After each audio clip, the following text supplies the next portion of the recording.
हमारे देश में इतनी ताकत है कि इसकी भी नीति अगर बन जाएगी तो हम सस्टेनेबल एविएशन फ्यूल को इंपोर्ट करने वाले नहीं तो एक्सपोर्ट करने वाला देश 2 साल में बन सकते हैं।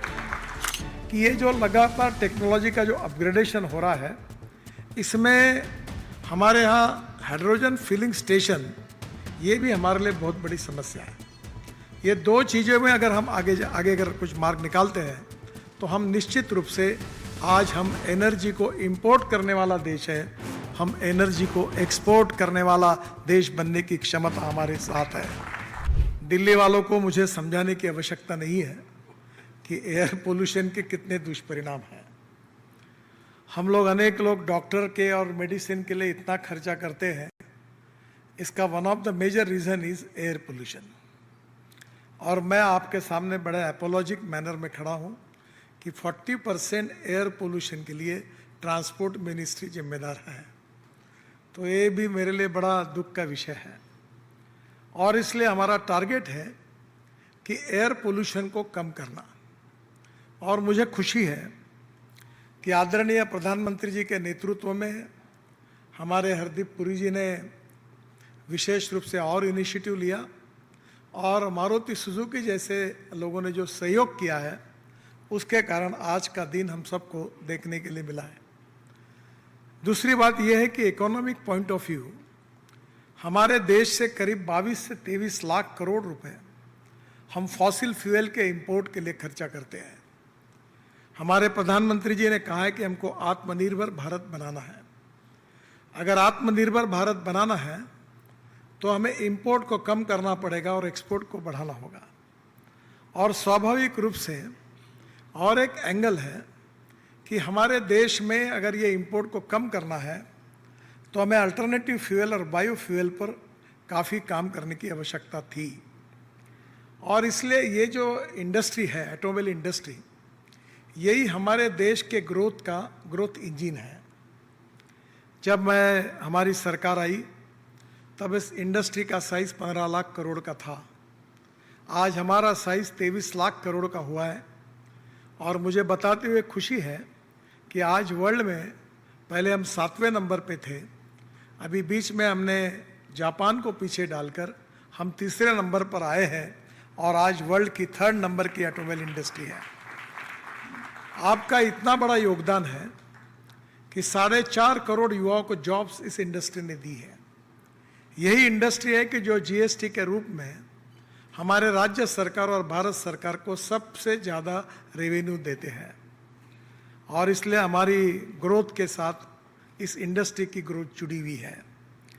और अल्टरनेटिव फ्यूल और बायो फ्यूल के कारण डोमेस्टिक मार्केट तो अच्छा मिलेगा ही, पर मेरा विश्वास है कि पूरे विश्व में अब प्रदूषण की जो चिंता है और विश्व की परिस्थितियाँ तेज़ी से इस प्रकार से बदल रही है कि निश्चित रूप से अल्टरनेटिव फ्यूल और बायो फ्यूल को महत्व मिलेगा। जब इसी होटल में मैंने पहले इलेक्ट्रिक कार का लॉन्चिंग किया था तो मुझे एक पत्रकार ने प्रश्न पूछा था कि आपकी गाड़ी इलेक्ट्रिक की कार अगर रास्ते में बंद पड़ेगी तो धक्का मारने के लिए आप आओगे क्या? तो कभी कभी ऐसा होता है कि लोगों में मिसअंडरस्टैंडिंग होता है और स्वाभाविक से कोई इलेक्ट्रिक कार बंद नहीं पड़ी। और आज इलेक्ट्रिक कार की स्थिति ऐसी हुई है कि जो हमने इलेक्ट्रिक कार को जब शुरू किया था, स्कूटर को शुरू किया था, तो $150 पर किलोवाट पर आवर जो कीमत थी, आज वो $50 पर किलोवाट पर आवर आई है। और उसी प्रकार से हमारी फ्लेक्स इंजन की भी आज मुझे बड़ी खुशी है कि आज मारुति सुजुकी ने पहली कार ये लॉन्च की है, ये कमर्शियल सेक्टर में लॉन्च की है और ये बिजली भी तैयार करेगी और 100% इथेनॉल का भी यूज़ करेगी। कल मुझे और पुरी जी को सौभाग्य मिला कि हमारी जो 2 व्हीलर कंपनी है हीरो, उसकी भी 2 मोटरसाइकिल लॉन्च हुई। धीरे धीरे सब लोग इसमें आएंगे और जैसे पुरी साहब ने घोषित किया है कि इथेनॉल के आउटलेट्स बड़े प्रमाण पर वो खोल रहे हैं, तो पेट्रोल के अल्टरनेटिव के रूप में इथेनॉल का उपयोग होगा तो देश का प्रदूषण कम करने में ये बहुत ही ऐतिहासिक रूप से योगदान रहेगा। मैं मारुति सुजुकी के लिए और 2 बातों के लिए धन्यवाद दूंगा कि हमने जब पुरानी कारों को स्क्रैपिंग पॉलिसी के रूप में पॉलिसी लाई तब उन्होंने स्क्रैपिंग सेंटर्स खोलकर इसको भी बहुत अच्छी तरीके से सपोर्ट किया। और आज मुझे बड़ी खुशी है कि बड़े प्रमाण पर कार का स्क्रैपिंग शुरू हुआ है और वो लगातार बढ़ रहा है। करीब 250 स्क्रैपिंग यूनिट देश में चल रहे हैं। और जो प्रदूषण करने वाली जो पुरानी कारें थी, अब उसके बजाय अब यूरो 6 इमिशन नॉर्म की नई विशेष रूप से कारें आएगी, जिससे प्रदूषण भी कम होगा और पुरानी ट्रक, पुरानी बसेस कम होगी। उसके लिए भी कल कैबिनेट में एक बहुत ऐतिहासिक निर्णय हुआ है। दिल्ली एनसीआर के लिए इस प्रकार के पोल्यूशन करने वाले व्हीकल के लिए बड़ी अट्रैक्टिव योजना कल मंजूर हुई है और उसकी भी जिम्मेदारी हमारे विभाग की तरफ है।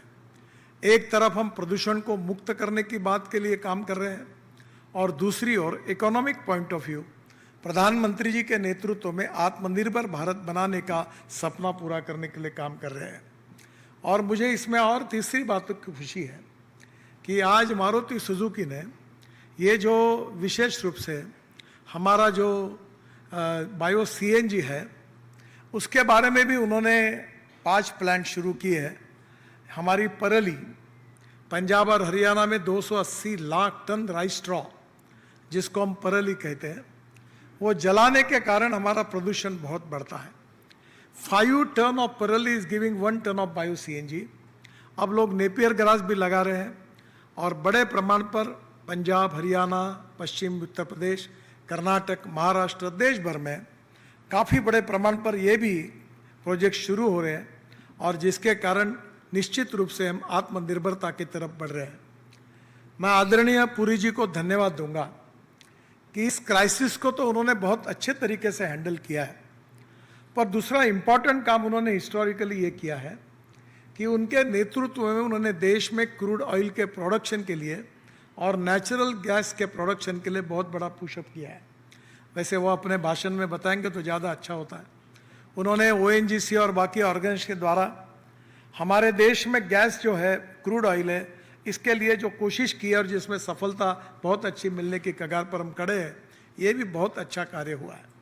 हमारे नेचुरल गैस के उत्पादन में काफ़ी बढ़ोतरी हुई है और जिसके कारण हमारा इंपोर्ट कम हो रहा है। हमारे यहाँ बंगाल में वहाँ CBM कोल बेड मिथेन से ये CNG बन रहा है और अभी हम कोल पर भी जो लो क्वालिटी कोल है उससे मिथेनॉल, अमोनियम नाइट्रेट और उसके साथ DME ये भी बनाने के प्रोजेक्ट शुरू हो रहे हैं। तो मुझे लगता है कि धीरे धीरे सभी फ्रंट पर जो काम हो रहा है वो बहुत ही अच्छा है और इसलिए टेक्नोलॉजी इसमें बहुत इम्पोर्टेंट है। और टेक्नोलॉजी में जापान जैसा देश तो बहुत ही सुंदर है, 101% परफेक्शन। और मैं एक बात के लिए और हमारे सुजुकी के मैनेजमेंट को रिक्वेस्ट करूंगा कि अब हमने हाइड्रोजन की भी शुरुआत की है। उनकी हाइड्रोजन की कार, चलने वाली कार जो इसकी अपनी टोयोटो की कार मेरे पास है और hydrogen is a fuel for the future और इसीलिए उस कार का नाम है मिराई। तो मिराई जापानी वर्ड है, मिराई मीन्स फ्यूचर। और हमारे देश में अब हाइड्रोजन की बसेस भी रोड पर दिखने लगी है और हमने एक पायलट प्रोजेक्ट लिया है जिसमें भारत के 10 रोड पर हाइड्रोजन फ्यूल स्टेशन और बसेस और ट्रक चलने वाली है। उसका काम भी शुरू हुआ है, जिसमें Indian oil, Tata, Ashok Leyland, Volvo, उसके साथ रिलायंस, HPCL और NTPC, इन सब को साथ मिलकर हमने वो प्रोजेक्ट को हम शुरू कर रहे हैं। मैं एक अनुरोध करूंगा, 2 रिक्वेस्ट मेरी है। पहली, ट्रांसपोर्ट ऑफ हाइड्रोजन और हाइड्रोजन फिलिंग स्टेशन, ये थोड़ा डार्क एरिया है। जापान में इसमें अच्छी प्रगति हुई है। सुजुकी ने इस क्षेत्र में भी आने से भविष्य में बहुत बड़ा उपयोग, बिजनेस भी उनको मिलेगा और ये हमारा फ्यूचर है क्योंकि हाइड्रोजन बनाना अब शुरू हो गया है। और दूसरी इम्पॉर्टेंट चीज़ जो है, जो बहुत महत्वपूर्ण है, कि ये जो लगातार टेक्नोलॉजी का जो अपग्रेडेशन हो रहा है, इसमें हमारे यहाँ हाइड्रोजन फिलिंग स्टेशन ये भी हमारे लिए बहुत बड़ी समस्या है। ये 2 चीज़ों में अगर हम आगे अगर कुछ मार्ग निकालते हैं तो हम निश्चित रूप से, आज हम एनर्जी को इंपोर्ट करने वाला देश है, हम एनर्जी को एक्सपोर्ट करने वाला देश बनने की क्षमता हमारे साथ है। कल बहुत अच्छा निर्णय पुरी साहब के मंत्रालय ने लिया है कि जो सस्टेनेबल एविएशन फ्यूल है उसका रेट बहुत बढ़ गया है, 180 रुपये लीटर तक गया है। और इसलिए उसको स्टेबलाइज करने के लिए एक फंड निर्माण हुआ है 10,000 करोड़ का, और 115 रुपये उसकी प्राइस फिक्स की गई है।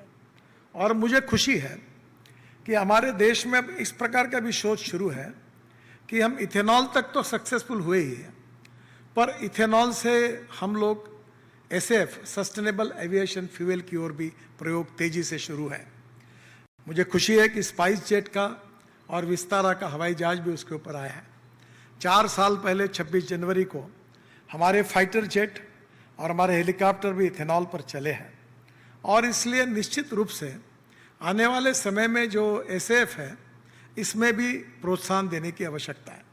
मैं आदरणीय मंत्री जी को रिक्वेस्ट करूंगा कि निश्चित रूप से 115 की रेट में अब इंडिया में ये एसएफ बनाना वायबल होगा, क्योंकि आपके ही हम लोग मक्के से इथेनॉल बना रहे हैं, हम ब्रोकन राइस से इथेनॉल बना रहे हैं, हम बाम्बू से इथेनॉल बना रहे हैं नुमालीगढ़ में, हम परली से इथेनॉल बना रहे हैं पानीपत में, इंडियन ऑयल ही कर रही है।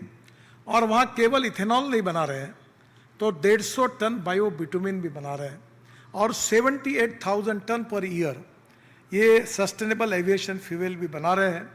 और मुझे विश्वास है कि आज हम एविएशन फ्यूल के कारण बहुत त्रस्त हैं, पर पुरी साहब हमारे देश में इतनी ताकत है कि इसकी भी नीति अगर बन जाएगी तो हम सस्टेनेबल एविएशन फ्यूल को इंपोर्ट करने वाले नहीं तो एक्सपोर्ट करने वाला देश 2 साल में बन सकते हैं, क्योंकि हमारे पास इथेनॉल सरप्लस है।